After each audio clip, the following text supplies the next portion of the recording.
Today, we bring you a story that will shake you to your core, a story of pain, betrayal, and ultimate redemption. I was born and raised in Colombia, a place I once called home with love and innocence. My childhood was Meet a woman who, at 47 years old, endured horrors no one should ever face: human trafficking, abuse, manipulation, and years trapped in an addictive cycle she could not escape.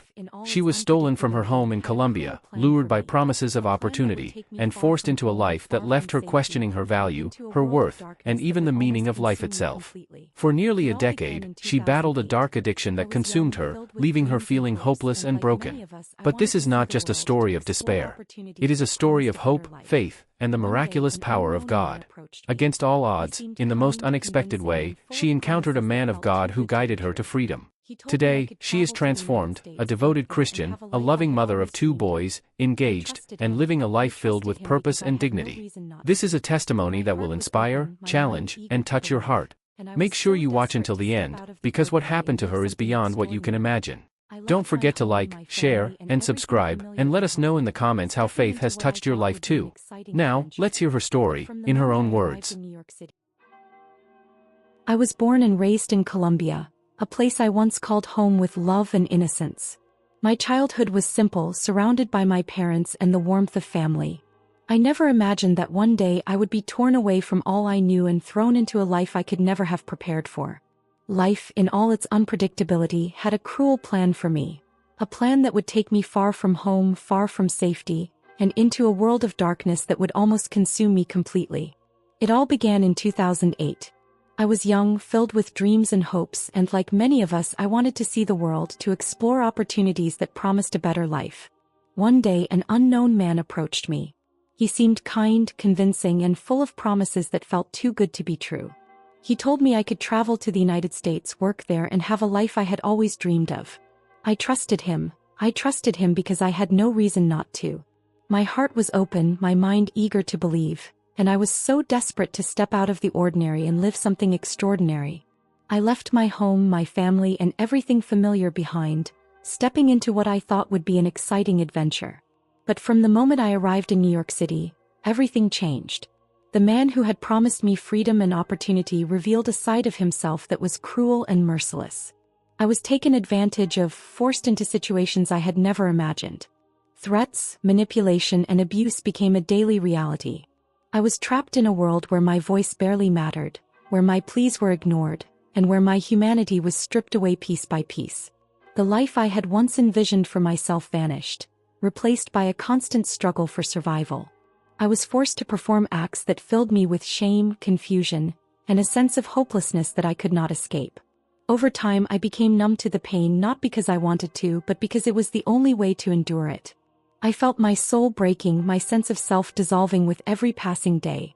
By 2010, what began as coercion slowly became an addiction I could not control. I developed an insatiable hunger, a desire that no matter how much I tried to suppress, always returned stronger. I was a nymphomaniac, a term I would come to understand much later.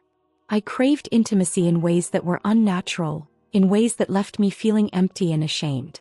It wasn't just a physical struggle. It was spiritual, emotional, and mental.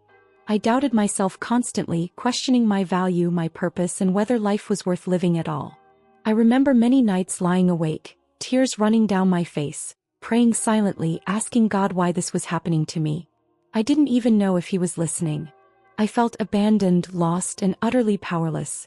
Yet somewhere deep inside, a small spark of hope refused to die. I longed for freedom, for love that was real, for a life that felt human again. But escaping was not easy. The people who controlled me had a hold over every aspect of my life. They threatened me, manipulated me, and ensured that I remained trapped in the cycle. Even when I gathered the courage to say, "I want out," I was met with resistance, cruelty, and threats that made me too afraid to try again. My world had become a prison and my mind a battlefield. Every day I struggled with shame, fear, and a longing for something I could not name. It was during these years that I began to question everything I thought I knew about myself and life. I questioned my worth, my ability to choose, and whether God truly existed. I was drowning, and it seemed like no one could reach me. My life felt like a constant loop of despair, a darkness that had no end in sight. And yet, even in this darkness, I could feel the faintest glimmer of something greater. It was a whisper inside me, telling me that I was meant for more, that my life had value, that my story was not finished. I didn't know how I would escape or what path would lead me to freedom, but I held on to that tiny hope like a lifeline. Looking back now, I realized that those years of pain were not the end. They were the beginning of a journey that would ultimately lead me to God, to healing, and to a life filled with purpose. Those years shaped me, hardened me, and yet, deep inside, they prepared me for the transformation that was about to come. I survived, though I often felt like I would not. I endured, though I sometimes doubted my own strength. And as I look back now, I understand that God was quietly working in my life, even when I could not see Him, even when I could not feel Him. He had a plan, a path for me that was greater than anything I could imagine. After those first years of being taken from my home, I began to realize that escaping wasn't simply a matter of leaving physically. It was a battle for my soul, my mind, and my very sense of being. Every day was a struggle to survive, but survival came at a price I never could have imagined. I was trapped in a world where my body was no longer my own, where my thoughts and desires were twisted by circumstances I didn't choose. I remember waking up some mornings not even sure where I was, who I had seen the night before, or what I had done. The lines between choice and coercion blurred so completely that I could barely recognize myself. I wanted freedom, yes, but my body craved what I had been forced to endure, and my mind had begun to numb itself to the horror. I became addicted not only to the acts themselves but to the tiny moments of control I could claim over a situation that had stolen everything else from me. This addiction was terrifying. I had once thought desire was natural, innocent, even beautiful. But mine was different. I wanted more, always more, no matter how empty or broken I felt afterward. I began to hate myself for it. I would lie awake at night, ashamed, questioning why I could not stop, wondering if I was doomed to live this way forever. It was a hunger I could not satisfy, a darkness I could not outrun, a cycle I could not escape. Even when I begged those who controlled me to let me go, they refused. I tried reasoning, pleading, even bargaining with my captors, but every attempt was met with threats, intimidation, and violence. I lived in constant fear, knowing that any act of defiance could lead to punishment far worse than what I had already endured. I felt powerless. Every day I was reminded that my life, my body, and my choices were not mine. I was living in someone else's world, a world built to control me, break me, and keep me enslaved. The psychological toll was crushing. I lost faith in myself. I lost faith in people. I even questioned God. How could a loving God allow this to happen to me? How could He let me suffer so long, endure so much pain, and watch as I was slowly destroyed? I would cry out in the darkness of my room, praying silently, feeling abandoned and utterly alone. My heart was heavy with despair, yet somewhere inside, a small spark of hope refused to die. That spark kept me clinging to life even when I thought I had nothing left to hold on to. During those years, I met other women in similar situations. Some had given up hope entirely, while others clung to their faith quietly, secretly, like me. We shared our stories in whispers, in stolen moments, revealing our pain and fear to someone who might understand. We cried together, laughed together at the absurdity of our circumstances, and dreamed of freedom that seemed impossible to reach. Those connections became lifelines, reminders that even in this darkness, there were still human hearts beating, still souls longing for light. The addiction I developed became a prison of its own. Even when I wanted to stop, even when I hated what I had become, I could not. I had been conditioned, forced into submission so completely that my body and mind obeyed a system of abuse I no longer fully controlled. I was trapped in a cycle of shame, desire, and despair. Each time I tried to resist, I failed. Each time I failed, the shame grew heavier. I felt like a shadow of myself, a person whose life had been stolen piece by piece, until I hardly knew who I was anymore. Yet even in the darkest moments, there were flickers of resistance. Small moments where I would remember home, my family, the life I had once dreamed of, and I would cling to the thought that this could not be the end of my story. I refused deep down to let them completely erase who I was. I argued, I fought, I resisted in small ways. Sometimes through words, sometimes through subtle defiance. Those moments reminded me that I still existed, that I still had a voice, even if it was small and fragile. By 2017, nearly a decade into this life, I was exhausted. My body ached. My mind screamed for relief. I had reached a breaking point. I wanted to leave. I begged to leave. I tried to reclaim my life, but the chains were stronger than I had ever imagined. And yet, even as I despaired, even as I thought there was no escape, I never completely lost the spark of hope. Somewhere inside me, buried beneath years of pain and addiction, I knew that I was meant for something more, something better, something pure. I did not yet know how I would find it. I did not yet know the path that would lead me to freedom. All I knew was that I wanted out, that I needed to survive, and that I could not live like this forever. The struggle was exhausting, but it was real, it was raw, and it was my life. And in the midst of that struggle, God was quietly working. He was preparing me, shaping me even when I could not see it.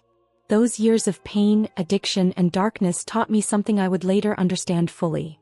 The human spirit is stronger than we think, and even in the depths of despair, God's presence is there, waiting to reach us when we are ready to surrender. It was in that exhaustion, that desperation, that I would begin to realize that my life was not over, and that salvation, healing, and freedom were possible. By the time 2020 came around, I was a shell of the person I had once been.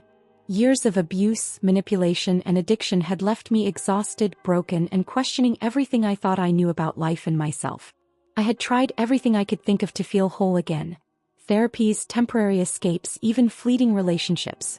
But nothing worked. No matter what I did, the hunger, the emptiness, the shame followed me like a shadow I could not shake.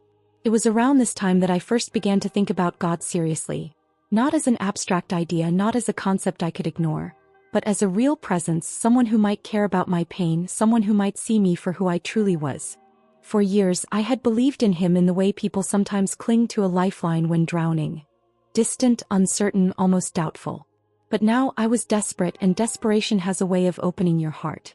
I first stepped into a small church one Sunday morning, not knowing what I was looking for, but hoping, just hoping, that maybe, somehow I could find peace. The atmosphere was quiet, gentle, and unassuming. The pastor spoke with a calm authority, sharing messages of love, mercy, and forgiveness. Normally, I would have listened politely and left unchanged, but something felt different that day. As the pastor preached, I felt a stirring in my chest I had never felt before. It was like a warmth, a gentle pull, as if someone invisible was telling me, "You are not beyond saving. You are not hopeless." I tried to brush it off, telling myself it was just my imagination, but the feeling only grew stronger. By the time the sermon ended, I could not leave. I stayed in my seat, tears quietly streaming down my face, feeling emotions I hadn't allowed myself to feel in years. Hope, longing, and a faint, trembling sense of worth. After the service, I approached the pastor. I was nervous, unsure how to even begin. My heart was racing, my hands trembling, and my mind was filled with questions, fears, and shame. Finally, I spoke. I confessed everything. My past, my addictions, the years of being taken advantage of, the darkness I had endured, and the emptiness I carried with me every single day. I spoke without filters, without shame, because for the first time in my life I felt that someone might truly understand, might truly care. The pastor listened silently, and when I finished, he did not recoil, judge, or turn away. Instead, he looked at me, and for a moment I felt something I hadn't felt in a long time. Acceptance. He spoke to me with kindness and authority, reminding me that God is the author and finisher of our faith, that his mercy is given to those he chooses, and that love is not conditional on the mistakes I had made. He told me that God was not a man who judged like humans do, but a God of love, grace, and redemption. As he prayed for me, I felt a weight lift from my shoulders, a heaviness I hadn't realized I had carried for years. The shame, the guilt, the despair, it all began to loosen its grip. I felt warmth, a sense of peace I hadn't known in a decade, and a whisper inside me that said, "You are free. You are not what has happened to you. You are a child of God." In that moment, I realized that my life could change. I realized that the addiction that had consumed me for years, the shame that had haunted me for a decade, could be broken, not by my own strength but by God's. I realized that the life I had once thought was lost forever could be restored. From that day on, everything began to shift. It wasn't instantaneous, and it wasn't easy. Old habits, old thoughts, and old desires still challenged me. I had to consciously choose each day to walk in faith, to lean on God's strength rather than my own, to believe that I was worthy of love, forgiveness, and a new life. But the spark of hope that ignited that day in church became a flame. That flame grew stronger every time I prayed, every time I meditated on Scripture, every time I sought God's presence. I began to see myself differently. I was no longer defined by the darkness of my past or the mistakes I had made. I was defined by the God who had seen me, loved me, and chosen to redeem me. Slowly, almost imperceptibly, the chains of addiction loosened. The desires that had once consumed me no longer controlled me. I began to reclaim my sense of value, my dignity, and my hope. By the end of that year, I was a different person in ways I could not have imagined.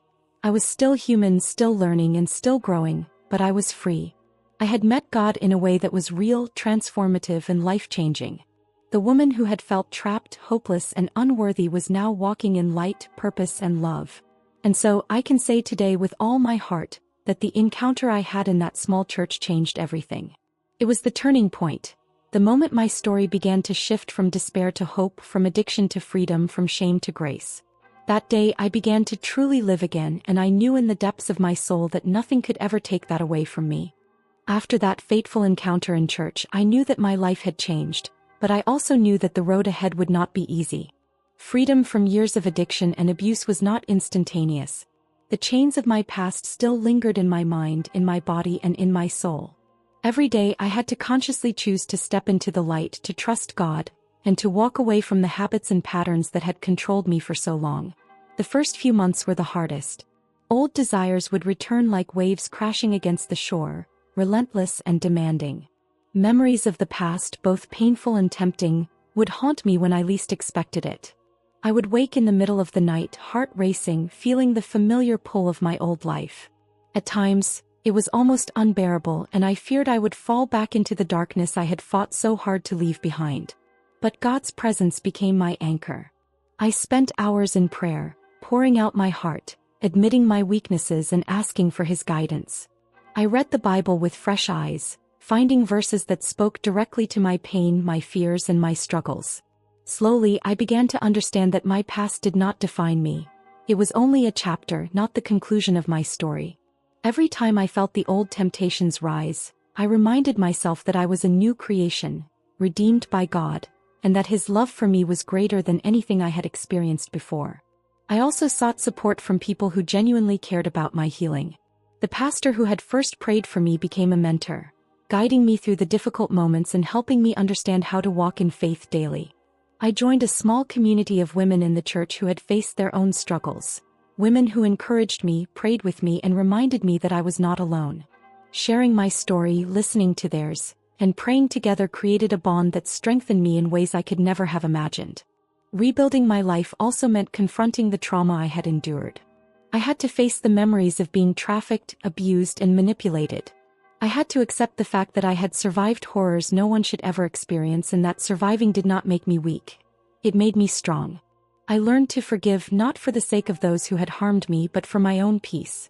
Forgiveness became a tool of liberation, freeing me from the grip of bitterness and anger that had threatened to hold me captive even after I escaped the physical chains. As months passed, I noticed a transformation within myself. The hunger, the insatiable desire that had plagued me for years, began to lose its power. I no longer defined myself by that addiction.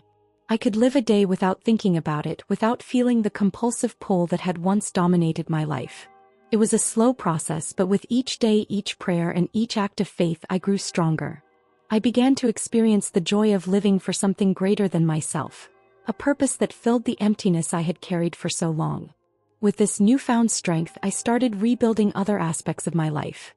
I focused on self-worth, learning to see myself through God's eyes, as valuable, precious, and loved. I nurtured relationships that were healthy and supportive, and I learned to set boundaries to protect my mind, body, and spirit. I pursued dreams I had abandoned, small steps at first, but with determination and faith, I moved toward the life I had once imagined but had thought was forever lost. In 2021, my life took another beautiful turn. I got engaged to a man who saw me for who I truly was, not for my past, not for the mistakes I had made, but for the woman God had created me to be. His love, patience, and support became another pillar in my healing, reminding me that God's promises are real and that He restores what has been broken. Soon after, I became a mother to 2 beautiful boys, blessings that filled my heart with a joy I had never known. Their smiles, laughter, and unconditional love reminded me daily that my life had purpose, that my story had meaning, and that God had indeed redeemed me. Looking back now, I see a journey that was painful, terrifying, and often overwhelming, but I also see a journey marked by resilience, faith, and divine intervention. I went from being a woman trapped in darkness, addicted and broken, to a woman filled with hope, purpose, and love. I learned that God does not abandon us, even when our circumstances seem impossible, and that His power can transform the most broken of lives into testimonies of grace. Today I live with value, confidence, and faith. I am no longer a prisoner of my past. I am a daughter of God, a mother, a fiancée, and a woman who knows her worth. My life is a testament to the fact that no matter how far we fall, no matter how dark the night seems, God's light can reach us, heal us, and lead us to freedom. And so my journey continues. Not perfect, not without challenges, but filled with hope, purpose, and the unwavering presence of God in every step I take. Today, when I look at my life, I hardly recognize the woman I once was. The pain, the abuse, the addiction that once defined my existence have been replaced by hope, purpose, and a deep, unshakable faith in God. I am a mother of 2 beautiful boys, a fiancée to a man who loves me wholeheartedly, and a woman who now sees her value in the eyes of God rather than through the darkness of her past. Every day I wake up with gratitude not just for the blessings in my life, but for the journey that brought me here. The journey that taught me resilience, perseverance, and the miraculous power of God's love. It hasn't always been easy. Freedom, I learned, is not just about escaping physical chains. It's about breaking the chains in your mind, your heart, and your spirit. Some days, memories try to resurface. Shadows from the past creep in unexpectedly, reminding me of the horrors I endured. But now, I have tools, faith, and understanding that allow me to face those memories without being consumed by them. I pray, I meditate, and I remind myself that I am no longer defined by what happened to me. I am defined by God's love and the life He has given me. One of the most powerful lessons I've learned is the importance of self-worth. For years, I doubted myself, believed that I was broken beyond repair, and thought that I was unworthy of love or redemption. But God taught me otherwise. Through prayer, scripture, and the support of a loving community, I began to understand that my life has immense value. I am worthy not because of my past accomplishments or because I have been perfect, but because I am His creation, and He sees me as precious, loved, and capable of greatness. Being a mother has been one of the greatest blessings of my life. My boys are a constant reminder that life can be beautiful, even after unimaginable pain. Their laughter, curiosity, and unconditional love remind me daily of God's grace. Every hug, every "I love you, Mommy," and every moment we share reinforces the fact that my life now has meaning beyond what I could have ever imagined. I see in them the innocence I once had and the future I had longed for but never thought I would experience. My engagement has also brought a new level of joy and stability. Being with someone who loves me wholly and supports my faith has strengthened my resolve to continue walking in God's path. Together we pray, worship, and dream about a future built on love, trust, and mutual respect.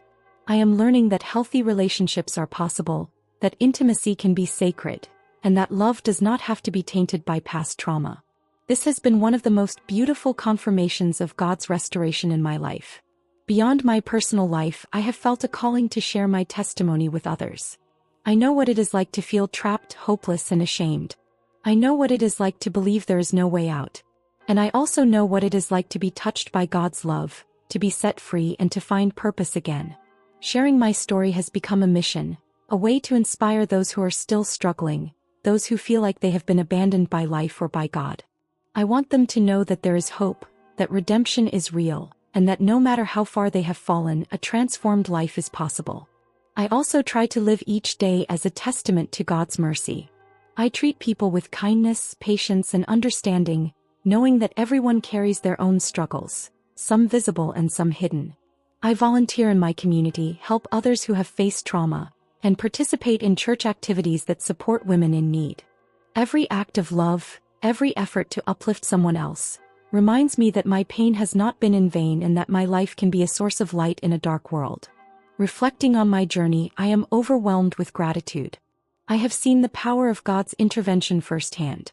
From being a young woman trafficked and abused, to living in addiction and despair, to standing now as a healed, confident, and faithful woman, I know without doubt that God's love is transformative. My life is not perfect and challenges still arise, but the difference now is that I no longer face them alone. I have a relationship with the Creator, a guide and a source of strength that carries me through every storm. To anyone listening to my story, I want you to know this. You are never too broken to be healed. Your past does not define you. God's love is greater than any trauma, any addiction, or any mistake you have made. There's hope. There is light.